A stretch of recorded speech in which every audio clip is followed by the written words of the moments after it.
Romanos capítulo 12, nós vamos hoje falar sobre um assunto que é muito sutil, amados. É muito sensível e muitas vezes as pessoas se perdem. Porque vocês sabem disso, nós não temos aqui a postura de esconder ou não falar a verdade quando necessário, ou porque não me convém. Então eu pego e falo, não vou falar desse assunto, porque esse assunto não me convém. Não, amados, nós temos lutado a cada dia para falar a verdade aos irmãos. Muitas das coisas que nós aprendemos na palavra não é o que nós gostaríamos. Não é da forma como nós esperávamos. Não é do jeito que nós gostaríamos que fosse, mas é a verdade. E nós temos visto, amados, que o mundo está tendo uma compreensão do que é amor de forma diferente. O que é amor hoje no mundo? Amor é você não confrontar nada nem ninguém. Amor é você muitas vezes não expressar nem aquilo que está na palavra de Deus para não criar conflitos. Amor no mundo hoje, as pessoas e o mundo não reconhecem que Deus ama o seu povo quando ele lê o Velho Testamento e vê Deus falando assim, entra e mata e anula tudo, quero que você mate todos, é para fazer isso. As pessoas falam, que Deus terrível, que Deus que não sabe e fala que Ele é amor. Como é que pode Deus ser amor com uma atitude como esta? Porque o mundo em que nós estamos vivendo já, não as próximas gerações, não entende o que é amor de verdade. Porque amor não chama atenção, não grita, não pega, não seja firme com o teu filho. A professora não pode chamar a atenção do teu filho na escola. Você hoje está sendo amarrado e preso a tantas coisas que te impede de ser exatamente o que o Senhor quer. Por quê? Porque isso vai gerar confronto. Isso vai gerar briga, no sentido de conflito, não de discussão, de sair na mão e bater na pessoa, mas vai gerar conflito. Porque o conceito de amor hoje, ele foi completamente corrompido. Você não pode chegar para um homossexual e falar assim que o que ele está fazendo é errado. Mesmo amando ele, mesmo orando por ele, mesmo tentando salvar ele que está se perdendo, você não pode fazer isso, isso é homofóbico. O mundo está construindo isso e a igreja está aceitando estas coisas. E nós estamos olhando, amados, eu vou desafiar você e você vai fazer isso. Esta semana é um desafio.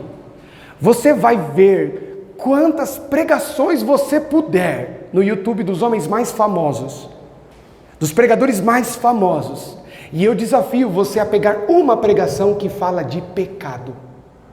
Que fala assim, olha, mentir é do diabo, está escrito em João 8,44. Quando você mente, você se torna filho dele. Eu desafio você a achar uma pregação que fala sobre arrependimento, que fala sobre pecado, que fala que você tem que se arrepender e se converter. Eu desafio você a achar uma só pregação. Uma só. Os cultos hoje, as mega churches, estão virando igrejas onde é ministração de autoajuda. São histórias e contos de autoajuda. Que fala, olha, você tem um poder, você tem que encontrar. Amados, aonde o Senhor nos ensina na palavra, nós já falamos aqui, que nós somos os mais miseráveis. A Bíblia diz que eu e você não presta. Quinta-feira nós estamos falando aqui. O coração do homem, ele é enganoso e ele é perverso. Nós estamos no momento de estudo da vida de Davi, onde Davi, que era segundo o coração de Deus, demonstrou num dia da sua vida que ele começou a dar ouvidos para o seu coração. E sabe o que ele faz? Ele se associa ao rei de Gate, o lugar onde foi gerado e concebido Golias, o seu grande campeão. Ele ele engana o rei, fazendo o rei acreditar que ele agora não era mais do povo hebreu, mas que agora ele estava do lado do rei. O rei então concede ele viver numa cidade.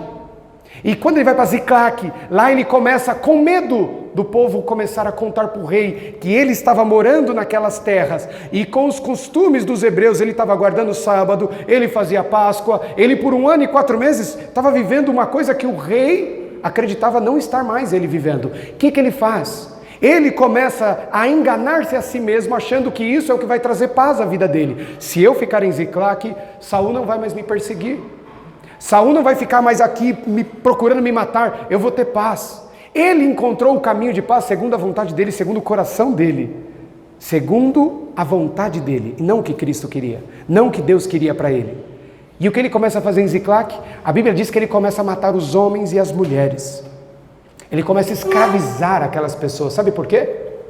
Porque se ele não fizesse isso, aquelas pessoas iam começar a contar para o rei de Gate que ele estava enganando o rei, e que na verdade ele estava se escondendo em Gate só para parar de ser perseguido por Saul, que ele continuava sendo servo de Deus, que ele continuava sendo um hebreu fiel a Deus, e se o povo contasse isso para o rei, ele estava perdido, a paz dele acabava, ele ia ter que fugir. Então ele começa a matar homens e mulheres inocentes. Ele começa no engano, e depois ele começa a cometer essa perversidade. Davi, segundo o coração de Deus, matando inocentes para poder dormir tranquilo. Por que a Bíblia diz que o coração do homem ele é enganoso e ele é perverso? O que estamos fazendo nas igrejas é falar exatamente o que o homem quer ouvir. É o que o coração quer ouvir. E isso está levando, amado, o preço foi tão caro, que um dia Davi fala assim, chama o profeta Natan aqui.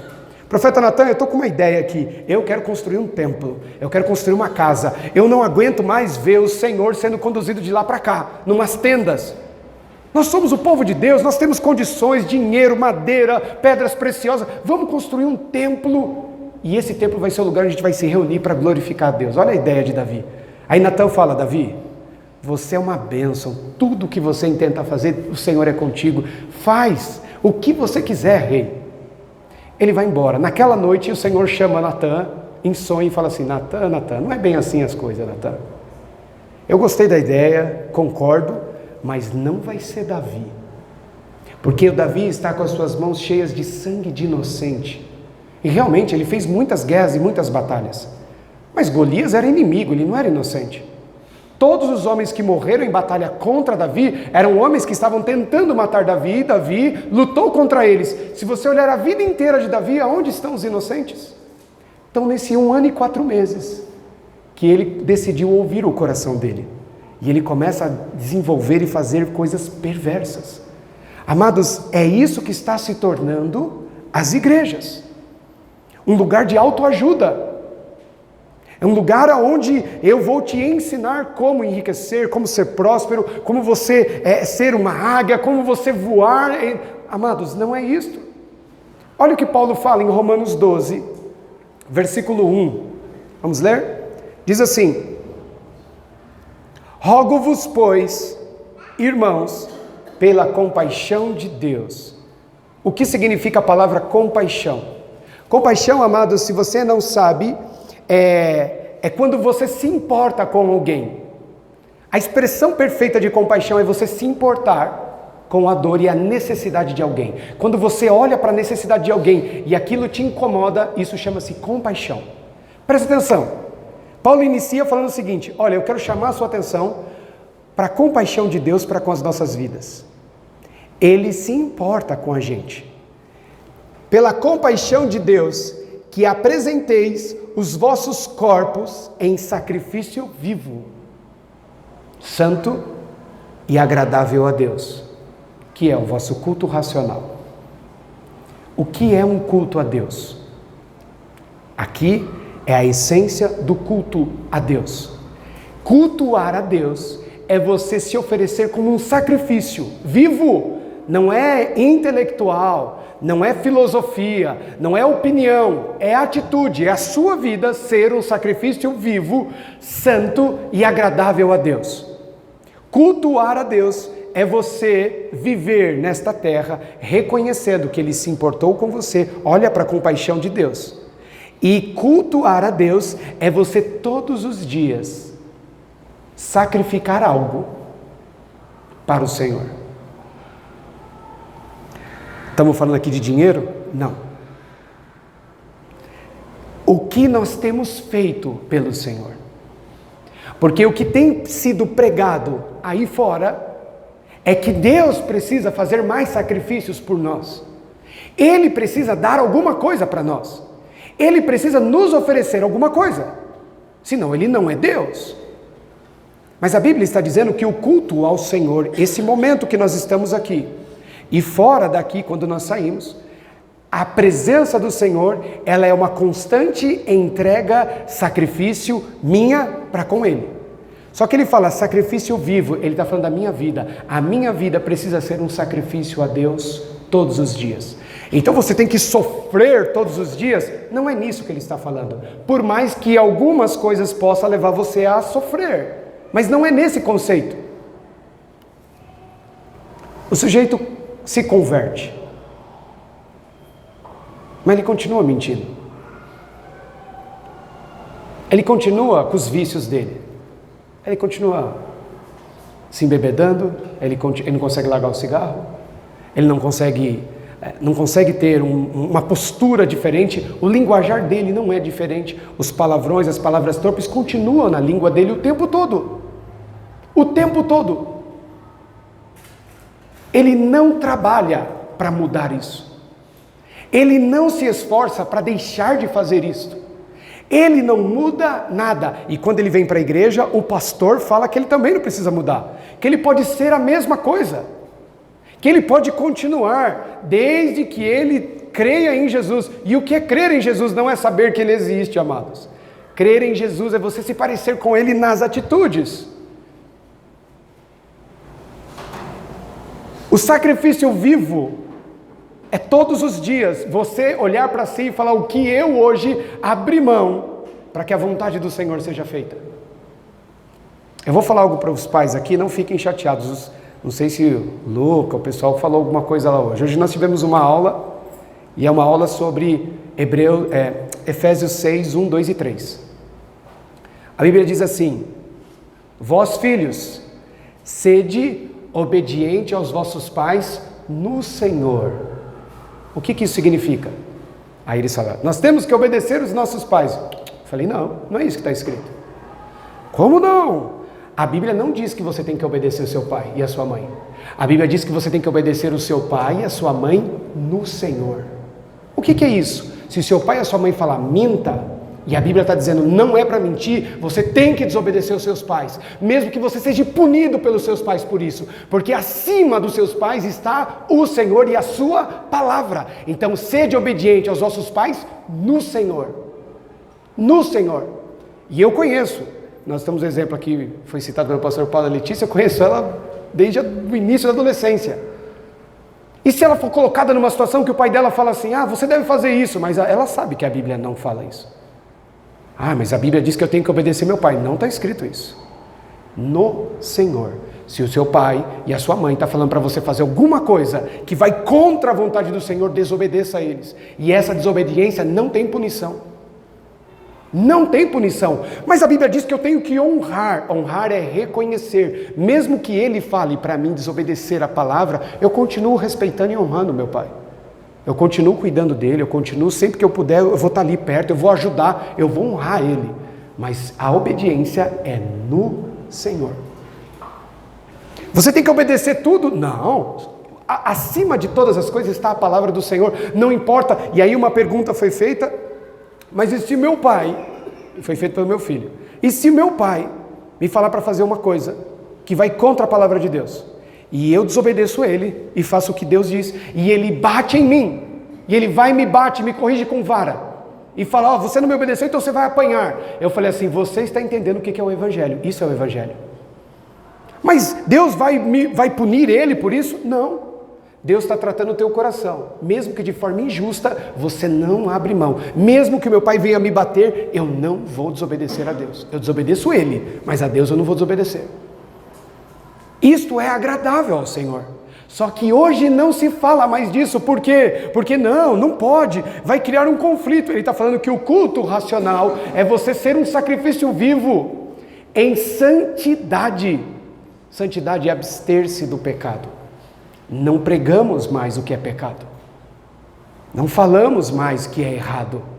As pregações, amado, você quer fazer uma pregação inovadora? Fala de pecado. Fala de dissensão, fala das obras da carne, fala de bebedeira, Fala de glutonaria.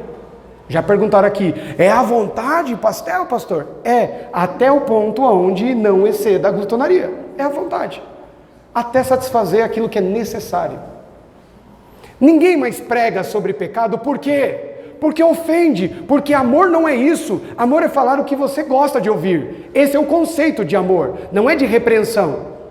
Não é de chamar a atenção e puxar a tua orelha. Olha, nós temos que ser um sacrifício vivo, nós temos que renunciar, pagar o preço que for necessário. Eu tenho que andar em santidade, eu tenho que corrigir a maneira de falar, a minha postura. Tudo que eu faço precisa caminhar em direção à santidade. Santo e agradável a Deus, isso é culto. E é racional, não é emotivo. Não é emotivo. Não é aquele louvor, aquela bateria que vai e arrepia. Isso não edifica a sua vida, isso empolga. Isso dá uma sensação, umas coisas, mas não muda nada na sua vida. O que muda a sua vida é a hora que você começar a confrontar a carne e falar, não vou mais fazer isso. Mas eu vou pagar um preço muito caro. Vou, é um sacrifício, isso edifica, isso é culto a Deus. Isso é devoção a Ele, é pagar o preço. Mas vai vir uma cobrança muito cara, eu vou perder isso. Quantos de nós, amados, eu fui desse tempo. Eu perdi amigos quando eu me converti. E não porque eu queria, Deus sabe quanto eu chorei por isso. Porque eu queria que todos eles fossem convertidos. E o Senhor falou assim, não tem como. Nem você sabe andar, você quer ensinar ele a andar? Me afastei, chorei, sofri, mas nunca deixei de orar por nenhum deles. E o Senhor foi trabalhando, e muitos deles estão no caminho do Senhor hoje. Glória a Deus por isso. E isto é culto ao Senhor. Versículo 2.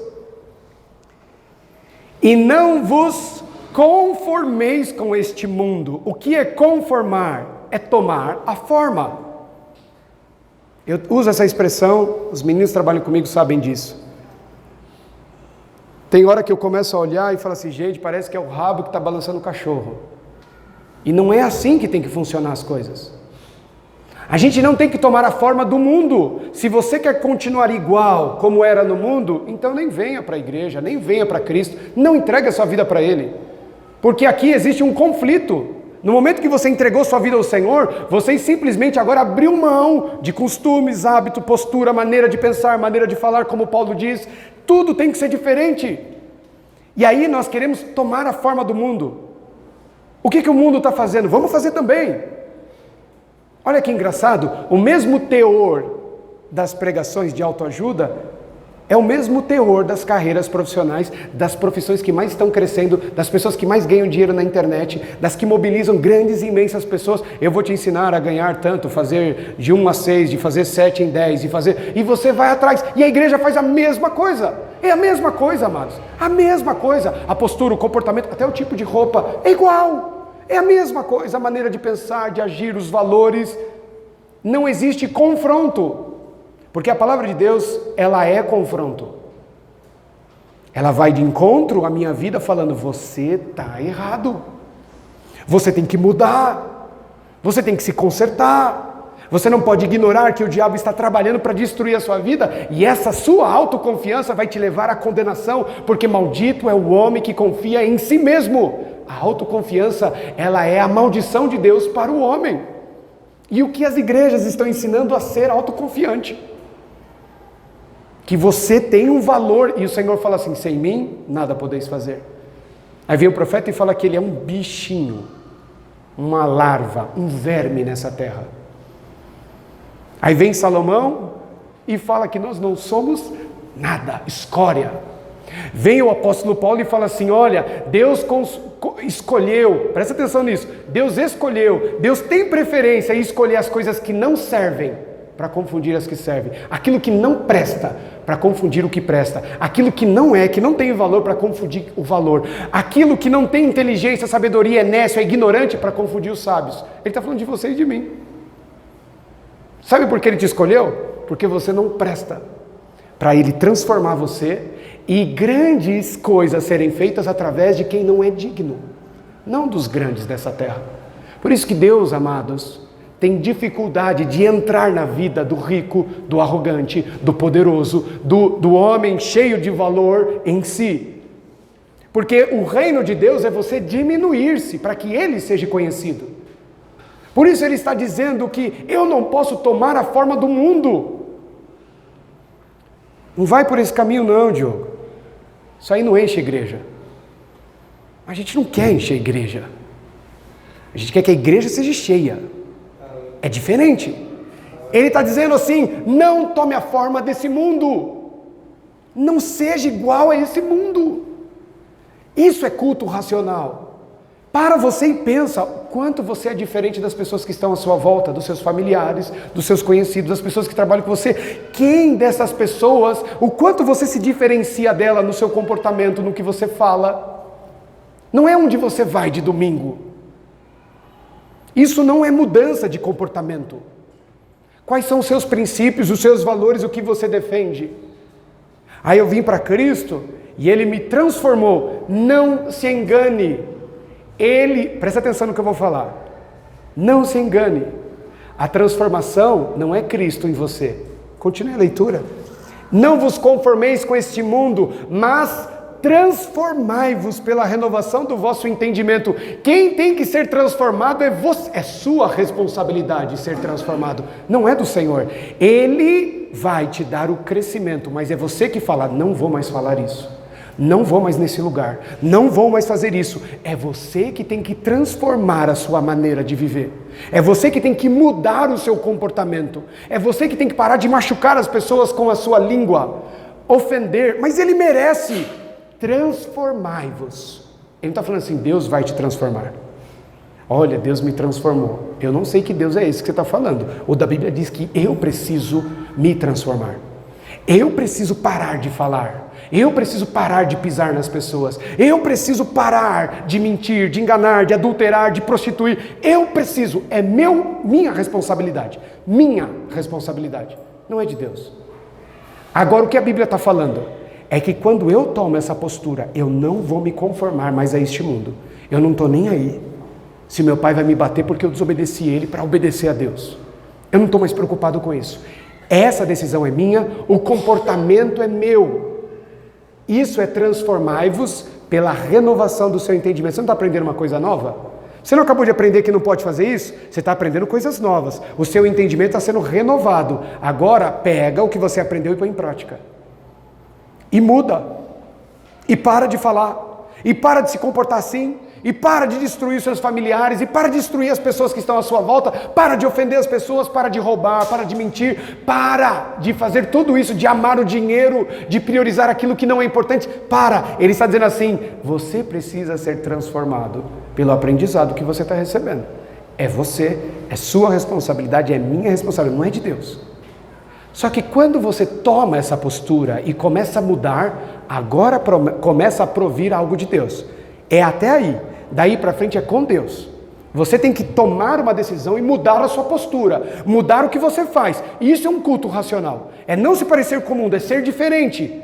Quando você toma essa atitude, ele diz aqui, para que você comece a experimentar.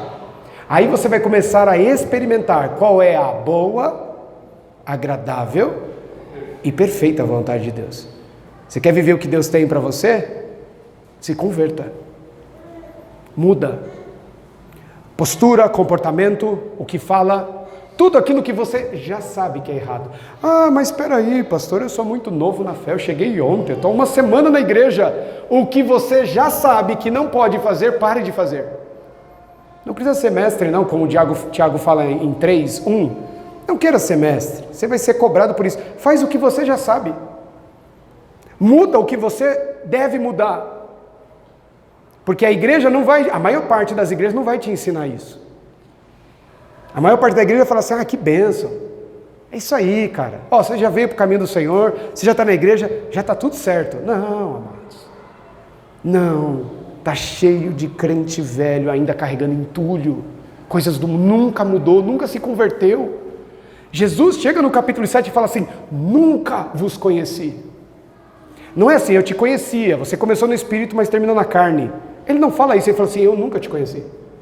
Ficou 50 anos na igreja e Jesus não conheceu ele. E ele não conheceu Jesus. 50 anos dentro da igreja, expulsando demônio, fazendo um monte de coisa. Ele fala assim, eu não sei nem quem é você não. Quem Jesus conhece? De Mateus 25. Quando eu estava doente, você foi me visitar. Quando eu estava com fome, você me deu de comer. Quando eu estava preso, você me visitou. Olha quem Jesus conhece. Quem não fica na teoria, quem mudou o comportamento. Quem aqui abre mão de um domingo de manhã para ir num presídio visitar gente que merece estar preso? Quem faz isso? Quem aqui se importa com quem está com fome e fala assim, bom, eu vou tirar do meu, vou fazer um sacrifício para ir lá dar para ele? Eu aprendi muitas coisas na palavra, sabe o que eu faço? Eu fico a semana inteira em casa, aprendendo mais coisas. Não, eu vou atrás das pessoas para ensinar elas mais. Para quê? Para elas engordarem? Não, para depois elas alimentarem outros. Ele está dizendo que você só vai experimentar o que Deus quer para a tua vida a hora que você se converter de verdade. Isso é culto a Deus. O resto é conversa. O resto é baderna, festa, é ajuntamento, é bagunça. Mas culto mesmo não é. Entendemos que o culto não é então essas 2 horas. O culto é lá fora. Porque se eu sou templo do Espírito Santo, eu sou uma igreja ambulante. O culto não acaba às 8 horas. O culto continua. Ele não tem horário. Ele não para. Quando eu estou na rua, quando eu estou me relacionando com as pessoas, quando eu estou falando com as pessoas, eu estou cultuando a Deus. Que culto eu estou oferecendo a Ele? Amados, é um confronto. Vocês querem ver? Vamos em Mateus. Volta um pouquinho. Vai lá em Mateus. Eu faço questão de que você leia e veja que quem falou isso foi Jesus, capítulo 10. Não fui eu que inventei.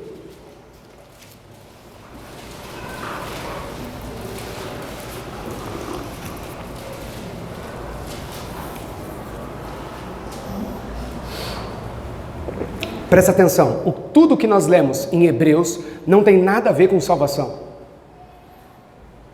Não tem nada a ver com salvação. Tem a ver com o que você faz aqui na terra até a salvação. A salvação é pela graça, não é por obras. Mas o culto a Deus e a minha vida nessa terra não é pela graça. Eu tenho que mudar meu comportamento. Eu tenho que agir. Como diz lá em Efésios, ele preparou um caminho de obras para que eu andasse nele. Olha o que... Amados, presta atenção aqui, olha aqui para mim. Olha aqui, ó. É Jesus falando. Mateus 10, acharam? Versículo 32 em diante. Eu nem quero ler o capítulo inteiro, para você não chorar. Versículo 32. Portanto, qualquer que me confessar, por qualquer que me confessar diante dos homens, eu confessarei diante de meu Pai que estás no céu. Mas qualquer que me negar diante dos homens, eu negarei também diante de meu Pai que estás nos céus. Para aí um pouquinho. Jesus fala assim, ó, toda vez que o homem, olha isso, me negar diante dos homens, eu vou negar ele diante de Deus. Deus chega lá, e aí Jesus, conhece? Não, aparta. E aí, conhece? Não, aparta. Qual é o princípio? Não é vir para a igreja, não é se batizar, não é esse. É fazer aquilo que está escrito lá em Romanos 12. Quem é aquele que reconhece Jesus? Quem é aquele, como ele fala aqui, que confessa? Não é que você anda na rua confessando, Jesus é meu Salvador. Não é isso. As suas atitudes denunciam quem você serve. As suas atitudes é o confessar Jesus todo dia. O seu comportamento é público diante de todos, aonde você fala, eu sou de Jesus. Por que você não faz isso? Porque Jesus não gosta. Mas você gosta? Amo. Mas por que você não faz? Porque eu só faço o que ele gosta. Mas espera aí, então você é um escravo? Sim, deste amor, desta cruz, disso que me remiu e me alcançou. Eu não vivo mais, é um sacrifício vivo. Eu não faço o que eu quero, eu faço o que ele quer. Isso é confessar Jesus diante dos homens. O resto é se conformar com o mundo. É estar igualzinho ao mundo. Só que não para aí, amados. Jesus, se você tem aquelas bíblias que quando Jesus está falando fica em vermelho, você vai ver aí. É assim?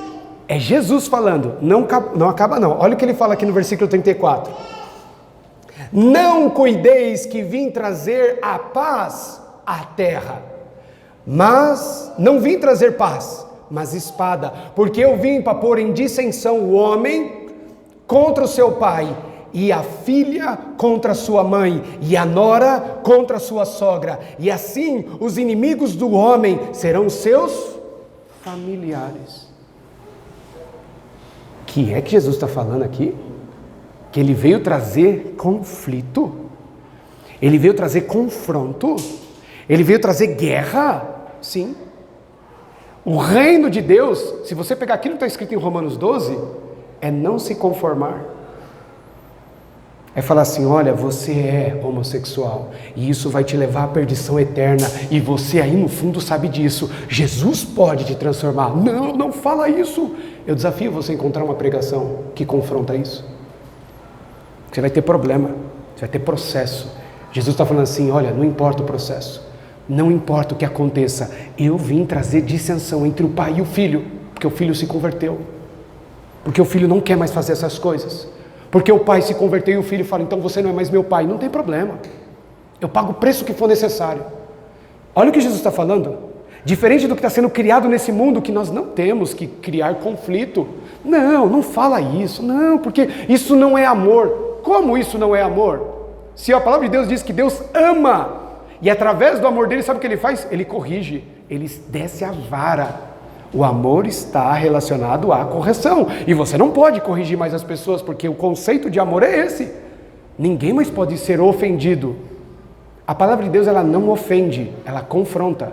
Ela chega para o homossexual e fala assim, você está perdido e vai morrer, mas eu te amo e quero te resgatar. Isso não é preconceito, isso é a verdade, mas a verdade não pode ser falada mais. Você tem que tomar a forma, você agora tem que criar um sermão, uma pregação que não ofende ninguém. Não ofende o que fala mentira, não ofende o que se prostitui, não ofende o homossexual, não ofende ninguém. Você tem que criar um sermão que fale da verdade sem que ela ofenda as pessoas. Só que Jesus está falando, eu vim trazer guerra. Vai pegar fogo. Não vão mais na sua casa. Vão bloquear você nas redes sociais, vão falar mal de você. Vão virar a cara para você, e se possível for, até vão mandar você embora. Ele está falando isso. Por que a gente não entra nessa batalha? Porque eu não quero perder emprego. Porque eu não quero ser colocado à margem da sociedade. Eu não quero ser minoria. Eu não quero ser excluído. Eu não quero ser chamado de antissocial. Eu quero continuar tendo a vidinha que eu tinha, mas Jesus me transformando. Para quê? Transformando no quê? Ele está falando, eu vim trazer guerra, espada. E ele está falando de guerra dentro de casa. Ele nem foi para fora ainda. Se dentro de casa vai ter, imagina fora. Ah, mas se eu fizer isso, eu vou caminhar sozinho. Se eu fizer isso aí, eu vou perder todos os meus amigos. Se eu fizer isso aí, eu vou ser motivo de chacota. Vão zombar de mim. Se eu fizer isso, Jesus está falando assim, não importa o preço. É assim que tem que ser. É nesse caminho que tem que ser. Não se conforma com o mundo. Você tem que transformar a sua atitude baseada no que você está aprendendo. Você tem que mudar. Tem que ser confrontado, amados. Primeiro confronto é em você, porque você não aceita isso. Porque você não quer perder isso. O primeiro confronto do Senhor é isso, porque depois que você vira essa chave, o resto é consequência natural. Eu não vim trazer paz, está craseado, a terra. Não é essa paz aí que eu vim trazer, não. A paz que ele veio trazer é outra. Você pode estar sozinho, abandonado pelos seus irmãos, vendido como escravo, injustamente dentro de uma prisão, abandonado e esquecido por todo mundo e está em paz. É outra paz, Jesus fala. Não é uma paz que nem a do mundo. Está todo mundo bem, eu não confronto você, eu não vou te dar um versículo que vai fazer você ficar chateado, nem ir embora da igreja, você gosta de mim porque você respeita isso, e a gente vive em paz. Jesus falou assim, não, essa paz não. Não. Quando vieram querer enganar ele, o que ele fez? Não, meu pai, minha mãe, é quem me obedece. Não é quem fica criando situações, se engordando, não. Não vem me elogiar não, Nicodemo, você veio aqui porque você sabe que você está indo para o inferno, então você tem que nascer de novo, mudar o teu comportamento, mudar a tua postura, você tem que se transformar baseado naquilo que você está aprendendo. Se você não nascer de novo, se não começar tudo de novo, você vai para o inferno. Ai, que discurso duro. Jesus fala assim, pode ir embora. Quem quiser ir, pode ir. Sobra os 12, ele fala, se quiser ir embora também vai. Porque se o meu pai quiser, ele pega a pedra para pregar essa palavra, ele não precisa de vocês. Amados, é isso que ele está falando. Ele não veio para falar o que você quer ouvir, o que eu quero ouvir, o que convém à minha família. Ele veio para falar a verdade. Quanto mais distante nós estivermos da verdade, mais nós vamos apanhar. Quanto mais próximos nós estivermos da verdade, melhor vai fluir a vontade dele e o querer dele. O nosso culto a Deus é um sacrifício vivo. É parar de fazer aquilo que a gente já sabe. Mas é parar de falar que vai fazer. E eu fiz questão de não ministrar isso no último domingo. Para não parecer que é assim, é uma reflexão do ano. Tem que mudar já, ontem. Ainda estás... Olha só, versículo 36. Só para dar continuidade. E assim os inimigos do homem serão seus familiares. Quem ama o pai ou a mãe mais do que a mim, não é digno de mim. Quem ama o filho ou a filha mais do que a mim, não é digno de mim. Quem não toma a sua cruz e não segue após mim, não é digno de mim. E aí ele fala o que no 39? Quem achar a sua vida, perdê-la-á. E quem perder a sua vida por amor de mim, achá-la-á. Quem é que ama Jesus? Aquele que toma sobre si a sua cruz e faz as mesmas coisas que ele. Lembre-se, nós falamos disso, mas nem todos estavam aqui. O que é a cruz? A cruz é aquela culpa que você tem que levar, aquele espinho na carne que você tem que carregar. Que isso, amado? Não tem nada a ver. Não, a cruz é, como diz até em outras religiões, é um karma que todo mundo tem, e você tem, aquela pessoa, aquela situação, aquilo que você não consegue. Não. A cruz era um instrumento de morte, humilhação e vergonha. E a representação dela na Bíblia é você morrendo no lugar de alguém, pelo inocente. O inocente morrendo pelo culpado. O que é carregar a cruz? É você, todos os dias, crucificar a sua vontade para que a vontade de outra seja feita. É isso que Jesus está falando. Não é você ter que, fazer o quê, né? Tem que... Não. É todos os dias. Você, Jesus, não tinha pecado, não tinha cruz, não tinha nada. Ele estava na presença de Deus. Aí ele abre mão de tudo para pegar uma cruz que era minha, que era sua. Então o que é carregar a cruz? É pegar o seu problema e deixa que eu vou me sacrificar por você, eu vou me entregar por você. Isso é compaixão, é se compadecer do próximo. Olha como tudo está conectado. Só que isso tem um preço. Isso é caro. Isso é doloroso, isso é um sacrifício vivo todos os dias, porque é um sacrifício na minha carne. Eu queria ir, mas eu não posso ir. Eu tenho vontade, mas não vou fazer. Paulo fala, todos os dias eu mortifico a minha carne. Todo dia ela quer. Daqui 30 anos ela vai continuar querendo. Mas a Bíblia diz não. A Bíblia diz que isso é pecado. A Bíblia diz que não pode. Mas a vontade veio. E daí que a vontade veio? Viver para o Senhor é mortificar a carne e deixar a vontade do Espírito ser manifesta. Isso é o culto racional. É isso o que o Senhor nos ensina. Eu quero trazer uma história para os irmãos. É uma história que, sinceramente, eu já pesquisei várias vezes, já há um bom tempo, e eu não descobri se ela é uma história real ou se é um conto que foi sendo passado de tempo em tempo e ficou gravado na cabeça das pessoas. Mas é uma história que dizem que isso aconteceu no Texas, nos Estados Unidos. Há muito e muito tempo atrás, mas talvez um pouco mais de 100 anos atrás, um homem matou e fez coisas terríveis, e foi preso. Só que ele deu uma reportagem para um jornal dizendo que ele estava completamente arrependido. De que se uma nação que diz que é protestante e que fala sobre o amor e sobre o perdão, que se os Estados Unidos fossem realmente uma nação decente, ela perdoaria ele. Que hipocrisia falar que a nação americana é uma nação que serve a Deus, que teme a Deus, que tem Cristo como seu guia, se eles não podem perdoar. E ele começou a falar disto. E os jornais começaram a veicular. Então o povo começou a se mobilizar. E começaram a pedir que ele fosse isento da morte. Ele ia ser enforcado. E aí começa uma grande comoção. Presta atenção nisso, amados. Uma grande comoção. Aí o governador toma uma decisão. O governador fala assim: eu vou lá e vou dar a carta de libertação para ele, o perdão. Eu vou fazer isso. Ele decidiu. Só que ele falou assim: eu vou fazer diferente. Eu vou me vestir de pastor e eu vou com uma Bíblia, e dentro da Bíblia eu vou colocar esta carta. E se ele mostrar que ele realmente está arrependido para um estranho, porque eu vou, como uma pessoa estranha, eu vou dar o perdão a ele. Ele entra no presídio, o governador, chama este homem, e o homem começa a falar mal.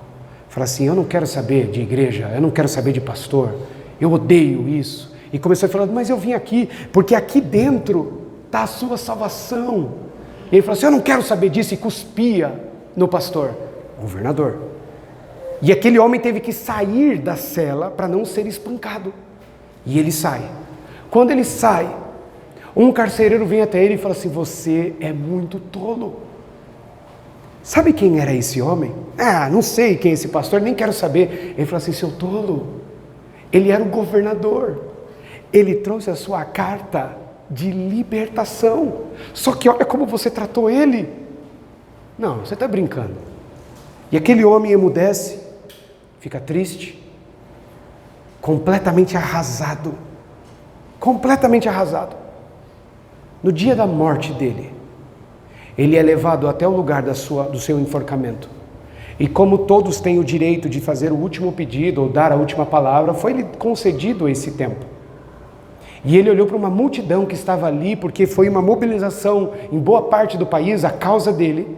E ele olha, porque as pessoas depois descobriram o que ele fez. E ele olha para jovens e muitas pessoas ali, e ele fala assim: olha, hoje eu vou morrer. Mas eu não vou morrer pelos crimes que eu cometi. Eu não vou morrer hoje por todas as pessoas que eu matei. Sabe por que eu vou morrer hoje? Porque eu rejeitei a minha salvação. Não é pelos crimes, não é por tudo de errado que você já fez.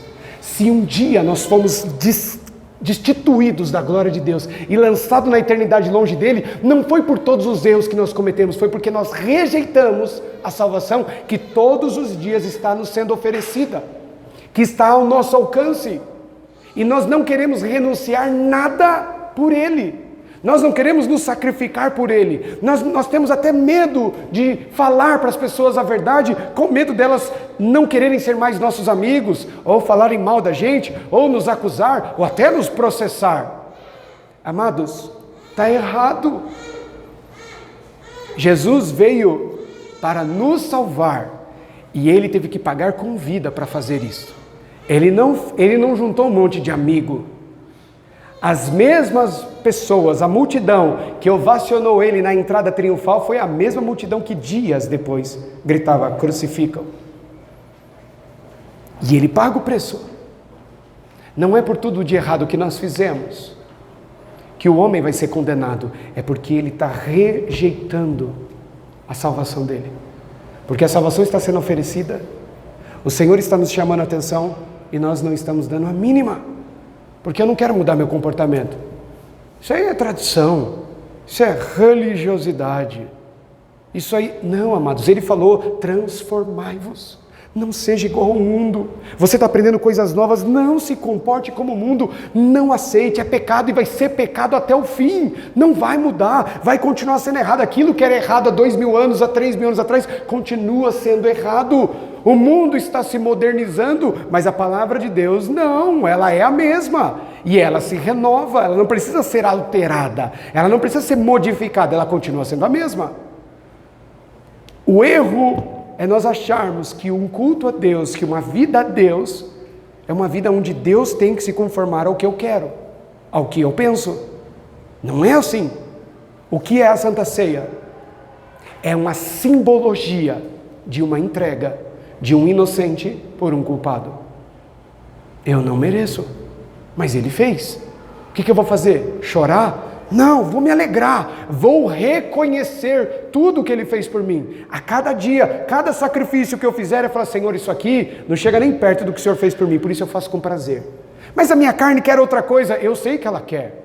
A minha também quer, o tempo todo. O tempo todo. Mas se o culto racional é ser um sacrifício vivo, santo e agradável a Deus, é isso que nós temos que ser. Como é que está a sua relação com seus familiares? Não é essa guerra que o Senhor está falando. Você não consegue se refrear a sua língua. Você machuca. Não, porque está aqui, está escrito. O Senhor falou que veio trazer guerra entre os familiares. Primeiro começa a guerra em você, porque você não aceita refrear a língua. Você não aceita levar desaforo para casa. Você acha que a mentira é o escape perfeito. Primeiro você tem que ser transformado. E por obediência à palavra, pagar o preço que for necessário. Foi o que eu falei para o meu filho. Se você apanhar injustamente, quem vai ser cobrado disso vai ser o seu pai. Você se alegre por ter sofrido ainda por obedecer o Senhor. Isso é bom. A Bíblia diz que isso é agradável a Deus. Alguém que por amor a Ele sofra agravos e injustiças.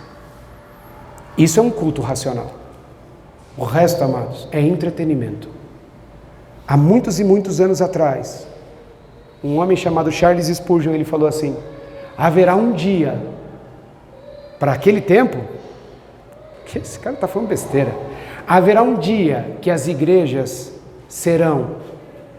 terão palhaços entretendo bodes, não pastores cuidando de ovelhas, porque fala aquilo que quer, que gosta. As pessoas dão risada, é engraçado, mas não estão sendo transformadas, não estão pagando preço, não se prega sobre pecado e o que é errado. Amados, este é o único caminho. Esta é a verdade e esta é a vida. Cabe a você escolher o que você quer. Enquanto você ficar com esse remédio na boca, faça ou não faça? Será que eu obedeço ou vai ser amargo, vai ser ruim? Remédio foi feito para ser engolido. É isso que tem que fazer? Então eu vou fazer. E quando o efeito fizer, a dor passar, o sofrimento acabar, você vai ver como vale a pena. E é assim que funciona. Amém?